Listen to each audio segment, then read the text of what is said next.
आज मी उडदाच्या डाळीचे पापड बनवणार आहे। हे मी 1 किलो पीठ दळून आणलेलं आहे। मी फक्त हे उडदाच्या डाळीचं पीठच दळून आणलेलं आहे 1 किलो। ह्याच्यामध्ये मुगाची डाळ मिक्स नाही केलेली। आणि हा रेडीमेड आपल्याला पापड मसाला भेटतो। हा आपण 1 किलो पिठासाठी 100 ग्रॅम मसाला वापरू शकतो। आता आपण 2 कप पाणी गरम करणार आहोत आणि त्याच्यामध्ये 1 उकळी येतोपर्यंत हा मसाला टाकून उकळून घेणार आहोत।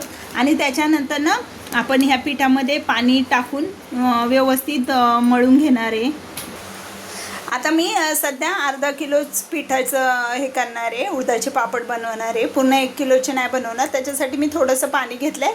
आणि 100 ग्रॅम पापड मसाला आहे, त्याच्यातला फक्त मी अर्धाच मसाला ह्याच्यात ॲड करणार आहे आणि 1 उकळी घेणार आहे। आणि हे चांगलं उकळू द्यायचं आहे। 1 उकळी तरी आली पाहिजे व्यवस्थित। आणि मग थोडं थंड झाल्यानंतर आपण पिठामध्ये टाकून मळून घेणार आहोत। आता याला चांगली 1 उकळी आलेली आहे आणि आता हे पाण्यामध्ये टाकणार आहे। व्यवस्थित थोडं थंड झाल्यानंतर मळून घ्यायचं आहे। मस्त व्यवस्थित हे असं मळून घ्यायचं आहे। जास्त घट्ट पण नाही आणि जास्त पातळ पण नाही, मीडियम ठेवायचं आहे। हे आता असं मळून व्यवस्थित झाकून ठेवायचं आहे आणि नंतर व्यवस्थित तेल लावून मळायचे। अशा प्रकारे पीठ मळून घ्यायचं आहे आणि हे खलबत्त्याने वगैरे असं टेचून घ्यायचं आहे व्यवस्थित चांगलं। तुम्ही खलबत्त्यामध्ये टाकून पण कुटू शकता आणि असं पण कुटू शकता, फक्त हे एकजीव झालं पाहिजे। आणि त्याच्यानंतर आपण 10 मिनटं कपड्याखाली व्यवस्थित झाकून ठेवायचे, नंतर पापड बनवायचे। याच्यावरती एक कपडा टाकून 10 मिनटं मुरत ठेवायचे आहे। आणि पापड बनवण्यासाठी आपण रोज चपातीला जे लाटणं वापरतो ते नाही वापरायचं, हे असं सरळ लाहीन मारलेलं लाटणं वापरायचं, जेणेकरून आपले पापड व्यवस्थित होतात। सुकं पीठ घ्यायचं आहे लावायला पापड करायला।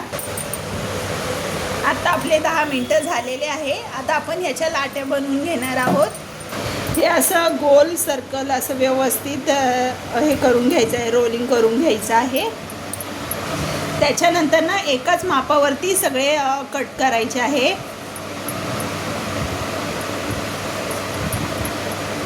आता असे सगळे शेप करून घ्यायचे आहे। तुम्ही हे धाग्याने पण कट करू शकता, पण मी सुरीने कट केलं आहे। आणि आता आपण पापड लाटायला घेणार आहोत। तुम्हाला ज्या साईजचा पापड लाटायचा आहे त्या साईजचा तुम्ही लाटू शकता। मला छोटे पापड आवडतात म्हणून मी छोटा उंडा बनवला आहे। तुम्ही मोठा पण उंडा बनवू शकता। आणि ह्याच लाटण्याचा वापर करायचा आहे। आणि सगळे पापड आपले व्यवस्थित ओढणीवरती सुकायला टाकायचे आहे। कडक उन्हामध्ये नाही टाकायचे, घरामध्ये टाकलं तरी चालतं। अशा प्रकारे व्यवस्थित गोल पापड बनवायचं आहे। अशा प्रकारे व्यवस्थित ओढणीवर टाकून सुकायला ठेवायचे आहे। तुम्ही तेल लावून पण पापड बनवू शकता।